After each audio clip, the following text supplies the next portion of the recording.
Hi friend, आप लोग कैसे हैं? आशा नहीं पूरा विश्वास है कि आप लोग स्वस्थ होंगे, मस्त होंगे। तो आई होप हमारा गाना आप सभी को अच्छा लगेगा।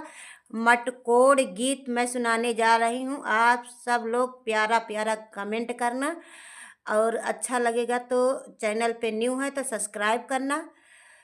तो माटी कोड़ाई जीनी जइहा नाना दो छिनरौ माटा कोड़ना जी तोरा बाऊ राइल बाला पक्के धारी कोरा जी बन सोरा बाऊ राइल बच्चा पक्के धारी कोरा जी माटी कोड़ाई जीनी जइहा भुआ छिनरौ माटा कोड़ना जी सुअरा बाउराइल बाला पक्के धारी कोरा जी सियरा बाउराइल बच्चा पक्के धारी कोरा जी माटी कोड़ई जी नी जइया भौजी छिनरौ माटा कोड़ना जी सियरा बाउराइल बाला पक्के धारी कोरा जी बना सुअरा बाउराइल बच्चा पक्के धारी कोरा जी।